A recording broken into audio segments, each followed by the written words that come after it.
c'est parti pour cette nouvelle édition du journal sur Shalom Télévision. Bonsoir à tous et bienvenue à la une de l'actualité. C'est hier vendredi 10 novembre 2023 que le chef de l'État Félix-Antoine Tshisekedi Tshilombo a présidé la dernière réunion du Conseil de ministres avant la campagne électorale pour la revue hebdomadaire des dossiers importants du pays. Vous suivrez un extrait du compte rendu quant à ceux. La centrale électorale a ouvert les cadres de concertation entre les candidats présidents de la République, les mandataires représentants des partis et les groupements politiques, les candidats indépendants ainsi qu'avec la société civile dans sa diversité. Détails à suivre dans ces journaux. L'inspection générale des finances a démarré ses auditions au dossier relatif au virement des 10 millions de dollars américains disparus à la GECAMINE. Le PCA de la Générale de Carrière a été entendu hier vendredi 10 novembre 2023 à Kinshasa. Et en justice, le candidat président Matata Mponyo est attendu lundi 13 novembre prochain à la Cour constitutionnelle pour la poursuite du dossier du parc agro-industriel de Bukongalonzo. Détail à suivre également dans ce journal. Et puis en France, nous parlerons des inondations causées par des pluies torrentielles ayant causé des dégâts matériels tout à l'heure. Et c'est tout pour les titres. Madame, Messieurs, bienvenue à vous si vous nous rejoignez sur Shalom Télévision. Le président de la République, Félix-Antoine Tshisekedi Tshilombo, a reçu ce vendredi 10 novembre 2023 Christophe Bigot, directeur Afrique et Océan Indien du ministère français des Affaires étrangères. Ils ont discuté de l'aide au développement du départ de la MONUSCO et de l'insécurité dans l'Est de la République démocratique du Congo. Reportage. Trois principaux sujets au menu de cet entretien entre le président de la République Félix-Antoine Tshisekedi Tshilombo et Christophe Bigot, directeur d'Afrique et de l'océan Indien du ministère français des Affaires étrangères. L'aide au développement accordée par la France à la République démocratique du Congo qui doit couvrir plusieurs domaines parmi lesquels la santé, l'agriculture et l'éducation. Le suivi de la visite du président Macron qui était ici du 3 au 5 mars dernier, donc beaucoup de sujets, notamment l'effort considérable qui est mené à bien ici par l'Agence française de développement pour développer un certain nombre de projets dans le secteur de l'eau, de l'agriculture, de la santé, de l'enseignement supérieur. Donc ça, c'est un effort très important, avec une attention particulière au monde de la jeunesse. Autre sujet évoqué, l'accompagnement technique de la France au processus de désengagement progressif de la MONUSCO du territoire congolais. Un deuxième point a été évoqué, qui est également aussi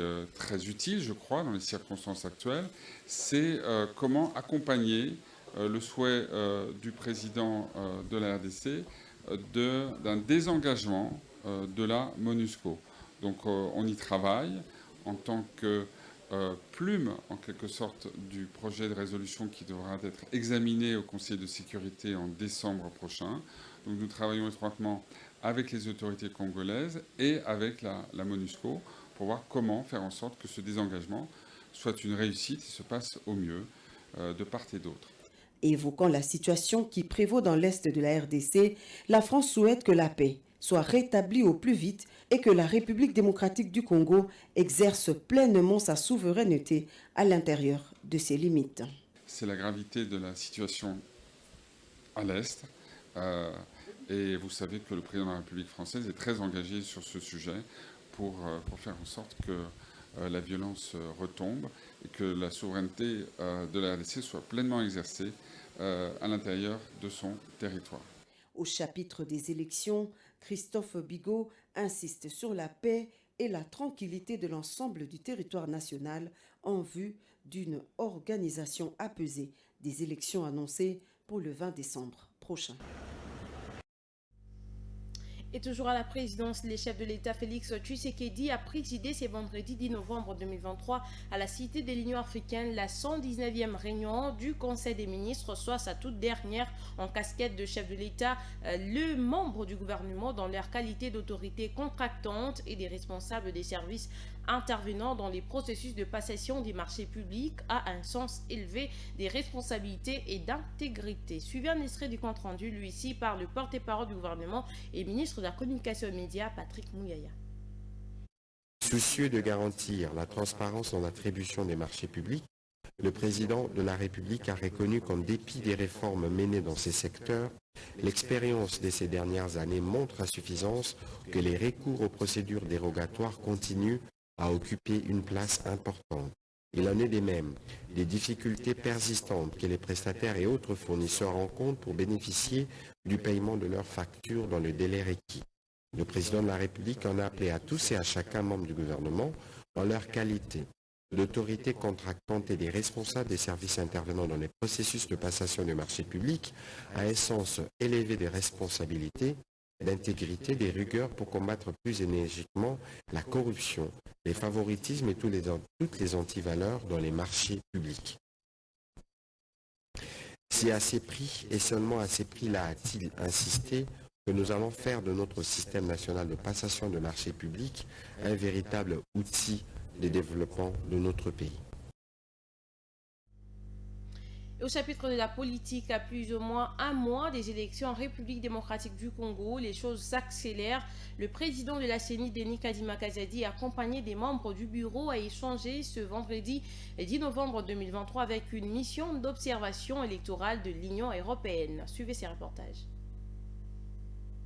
Le président de la Commission électorale nationale indépendante, Denis Kadima Kazadi, a échangé avec la mission d'observation électorale de l'Union européenne, conduite par Stéphane Mandon, député et chef de la mission d'observation électorale qui accompagnait Mme Mathieu Dachoudine, chargée d'affaires de l'Union européenne en République démocratique du Congo. Cette délégation est venue annoncer le déploiement de 49 observateurs sur le territoire national à partir de ce lundi 13 novembre 2023. Il a été question du déploiement de la mission d'observation de l'Union européenne qui a été déployée à partir de ce lundi et qui va comprendre 42 observateurs de long terme qui seront déployés tout autour du pays pour faire une observation jusqu'au mois de janvier.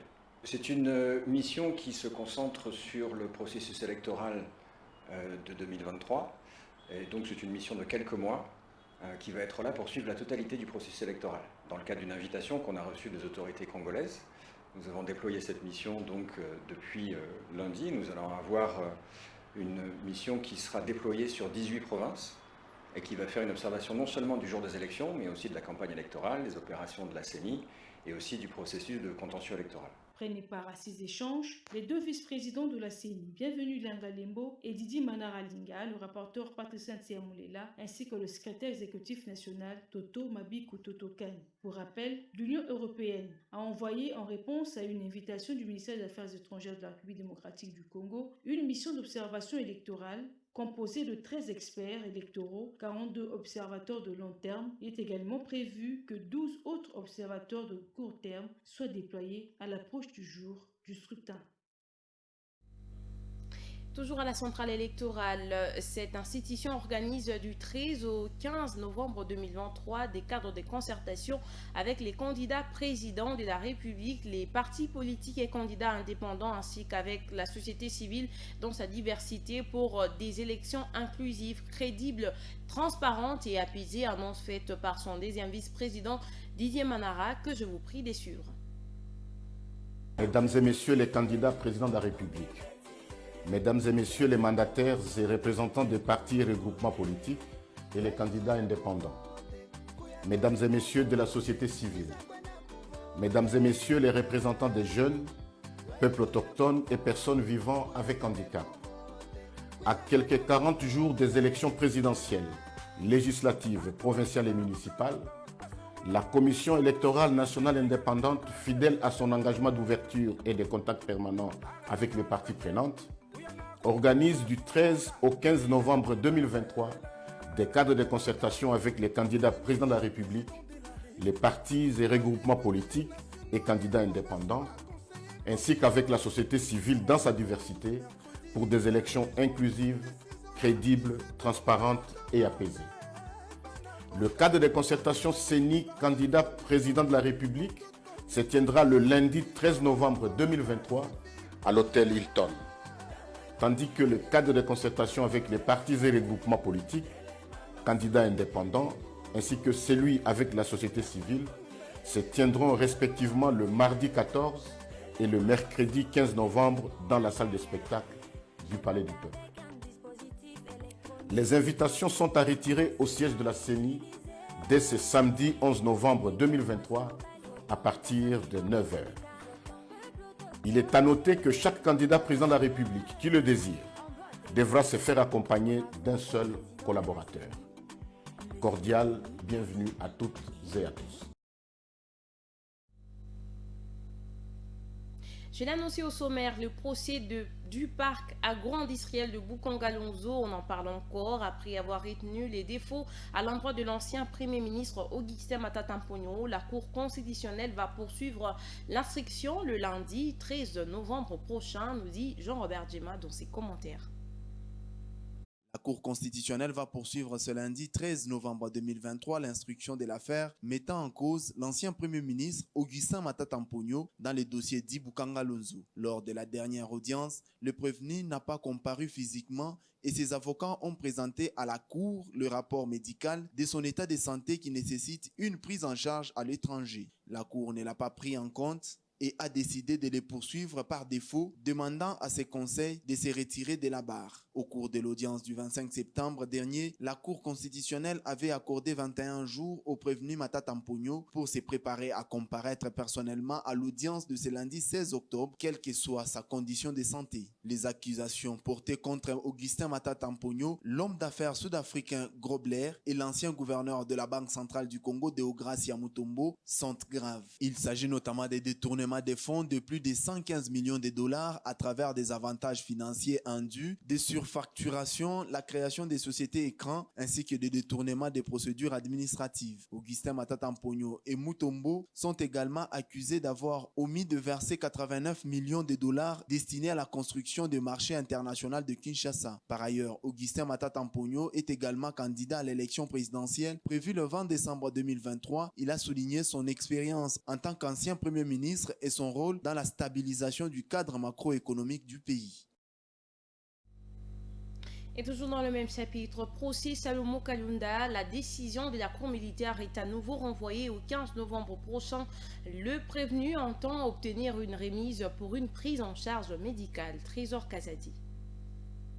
L'arrêt avant dire droit de la Cour militaire dans le procès impliquant Salomo Kalonda, conseil spécial de Moïse Katumbi, n'a pas été rendu ce vendredi 10 novembre comme prévu. Le coordonnateur du collectif des avocats Salomo Kalonda, Maître Gérard Ledi, a annoncé à la presse que le prévenu n'a pas été régulièrement signifié de l'audience, d'où la justification du renvoi pour mercredi 15 novembre prochain. Cette décision devrait trancher sur la demande du ministère public de tenir une audience à l'hôpital où se trouve Salomo Kalonda pour ses traitements et celle des avocats du prévenu, qui ont sollicité une remise à 3 mois pour permettre à leurs clients de comparaître en bonne santé. Dans l'une des audiences antérieures, la correspondance du médecin avait révélé que l'état de santé de M. Salomo Kalonda ne pouvait pas permettre qu'il soit extrait de la clinique pour une comparution devant le juge. La défense avait précisé que 19 médecins venant notamment de la clinique universitaire de Kinshasa et de l'hôpital général de référence de Kinshasa ex-Mamayemo, requis par l'auditorat, ont établi réellement que l'état de santé de Salomo Kalonda nécessite une bonne prise en charge. Salomo Kalonda Idi a été arrêté le 30 mai à l'aéroport de Njili à Kinshasa. Depuis son arrestation, ses avocats contestent les accusations portées contre lui et remettent en question la légalité de la procédure ayant conduit à sa détention. Dans l'actualité également, attendue depuis quelques jours par les inspecteurs de l'Inspection générale des finances, le PCA de la GECAMIN, Guy Robert Lukama, a commencé ce vendredi 10 novembre 2023 à Kinshasa. Il est entendu au dossier relatif au virement des 10 millions de dollars américains disparus à la GECAMIN. Jean-Robert Djema.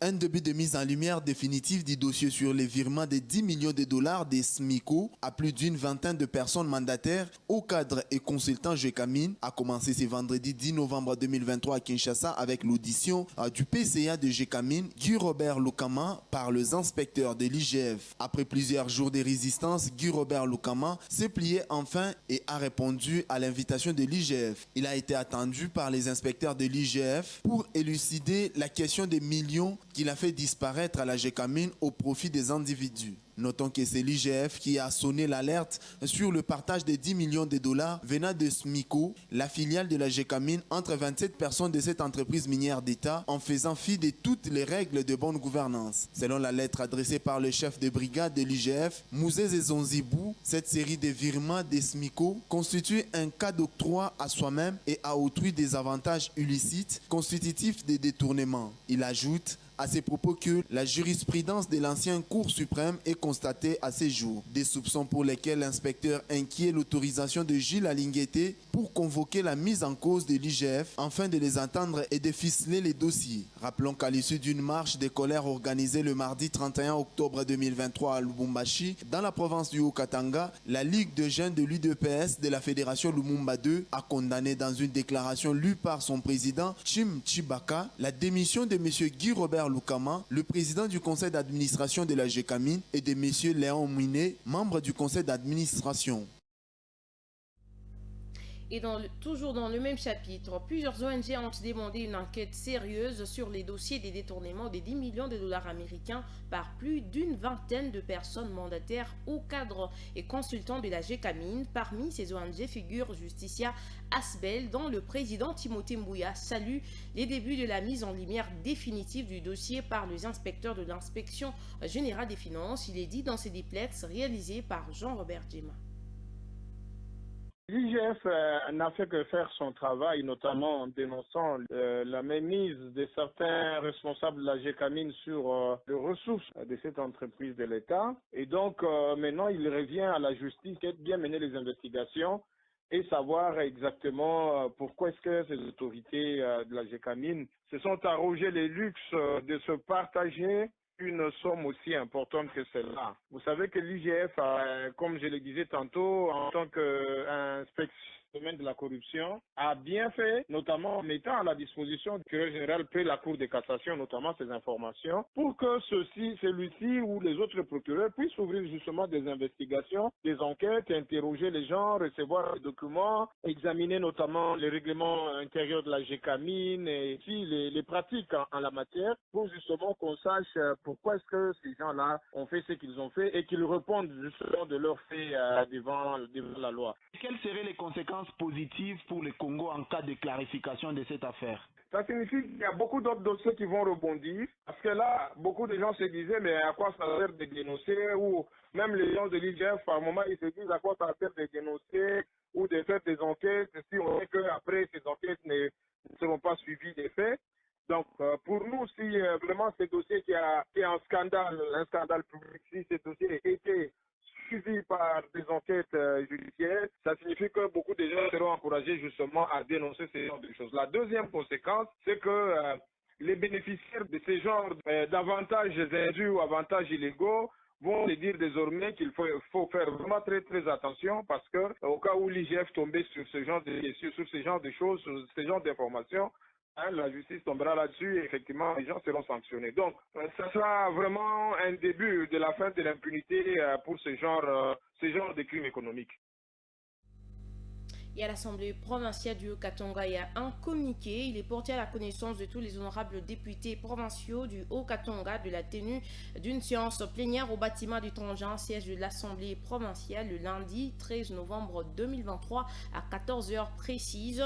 Les points inscrits à l'ordre du jour étant d'une grande importance, la présence de tous les honorables députés est vivement souhaitée. Notez bien le respect de l'heure et des rigueurs fait à Lubumbashi le samedi 11 novembre 2023. Honorable Lupata Modimbi, rapporteur. Et dans la province de la Chopo, lors de sa visite dans cette province, le président de la Sanko, Monseigneur Marcel Outembi, a adressé un message de paix suite au conflit intercommunautaire devenu récurrent dans cette province dans les cas récents, et celui entre les Mbolé et les Lingolas. C'était ce vendredi 10 novembre 2023 à travers une conférence de presse. Je vous prie de les suivre. Depuis que persistent les troubles qui a été désigné au départ conflit Mbole-Lengola est localisé dans la commune urbano-rurale de Lubunga, dans la ville de Kisangani, province de la Chopo, République démocratique du Congo.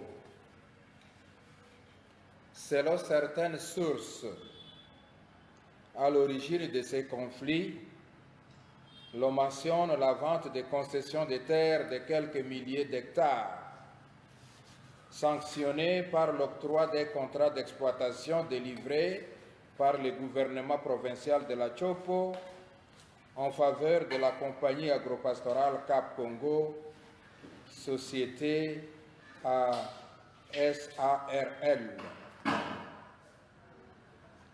La portion de terre ou de la forêt vendue et constituant le point de dispute appartiendrait, selon la tradition, aux communautés Lengola et Mbole.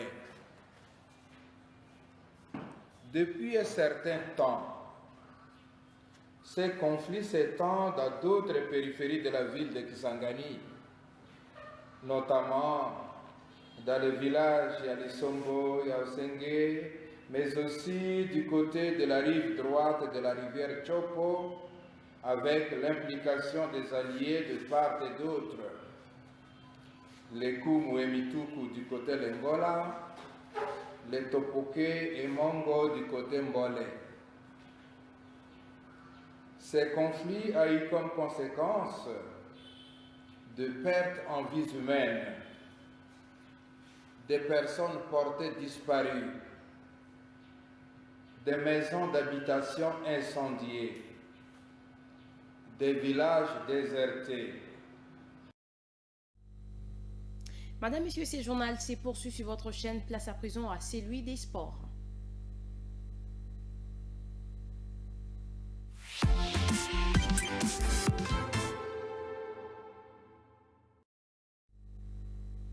À Kolwezi, au stade d'Ur, le TP Mazembe disputait sa dernière rencontre de cette phase allée du championnat national. C'est vendredi, les hommes de Lamine Diaye ont renversé Blessing FC 1-3 pour s'offrir la première place du groupe A. Suivez ici ces commentaires de Trésor Kadiadi.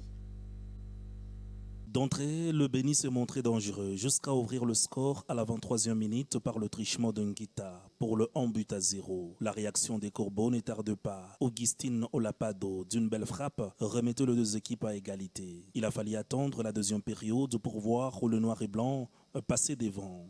Joël Béa de la tête inscrivait le deuxième but de Corbeau, avant qu'Eglodi Likonza ne scelle la partie avec un but dans le temps additionnel. 3-1 pour le Corbeau de tout-puissant Mazembe Anglebert. Avec ce succès, Mazembe récupère la première place du groupe A avec désormais 23 points devant le FC Santolo Lopopo, deuxième au classement. Et puis les léopards haltérophilie qualifiés pour le Mondial 2023 aiguisent les fers à Kinshasa avant de s'envoler pour les États-Unis. À 3 semaines des hostilités, les dirigeants de la Fédération congolaise d'haltérophilie ont présenté au ministre des Sports et Loisirs les médailles glanées par le léopard au championnat d'Afrique organisé en Zambie. Reportage. Après avoir qualifié la RDC au Mondial Strongman 2023, ces athlètes ont été reçus ce jeudi 9 novembre par le ministre des Sports et Loisirs dans son cabinet de travail. Au cours de cette audience, François-Claude Kaboulou-Mwana Kaboulou a salué les prouesses réalisées par les léopards en Zambie en glanant 2 médailles, dont l'une en argent et l'autre en bronze. Par la même occasion, le patron des sports congolais a promis de ne ménager aucun effort pour faciliter le déplacement de ces athlètes aux compétitions internationales. Vous êtes parmi les rares fédérations qui obtiennent des résultats importants. Merci. Parce que vous avez des bons dirigeants. Le président de la Fédération congolaise d'haltérophilie a salué ces moments d'échange avec François-Claude Kaboulou-Mwana Kaboulou qui se bat bec et ongle pour mettre toutes les disciplines au même diapason. C'est notre ministre des Sports. On était obligé de venir représenter valablement les athlètes qui ont quand même raflé ces médailles auprès du ministre des Sports et Loisirs, je cite M. Kaboulou-Mwana Kaboulou. Qualifié pour les Jeux Olympiques Paris 2024, Ababi Achille Bossa s'entraîne 3 fois par semaine pour ne pas faire la figuration au pays d'Emmanuel Macron. Nous demandons le soutien par rapport au matériel parce qu'on n'a pas de matériel pour travailler ici et là-bas on se retrouve avec d'autres matériels. Donc c'est un peu difficile pour nous de s'adapter. Et c'est la fin de cette deuxième partie, Madame, Messieurs, place à présent à la page internationale.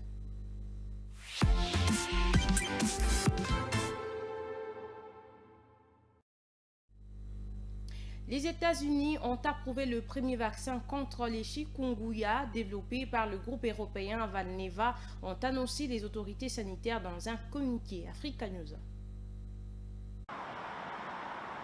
Les États-Unis ont approuvé jeudi le premier vaccin contre le virus du chikungunya transmis à l'humain par des moustiques infectés.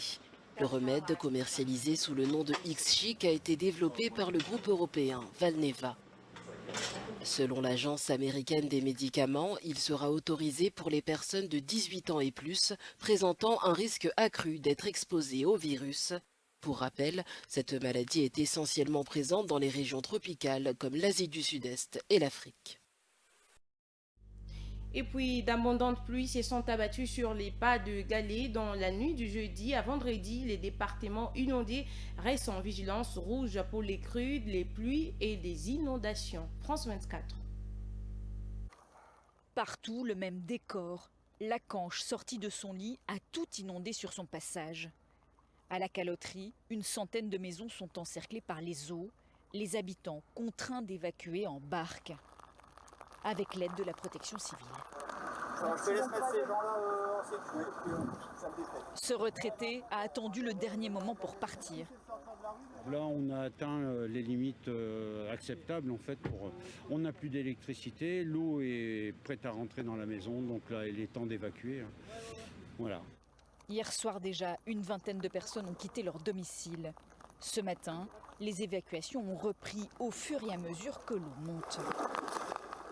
Face au grand nombre de demandes, le maire du village est venu prêter main forte avec les moyens du bord. Les gens n'ont pas voulu forcément évacuer.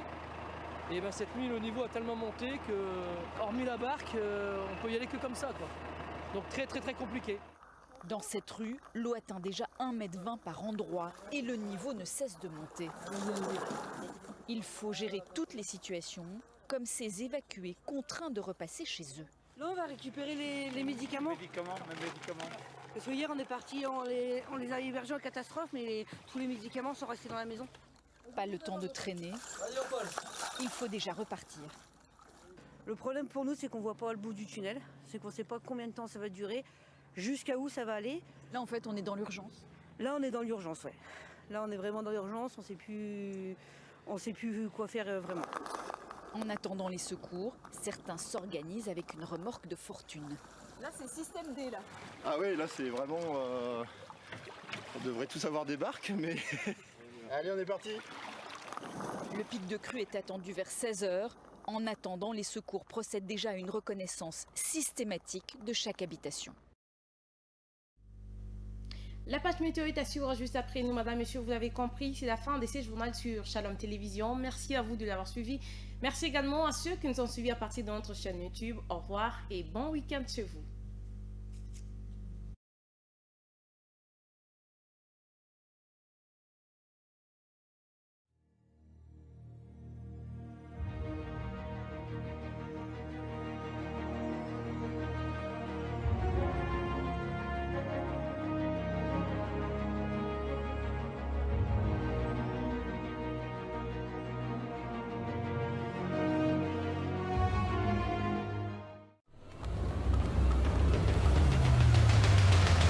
Écoutez Shalom Radio sur 88.0.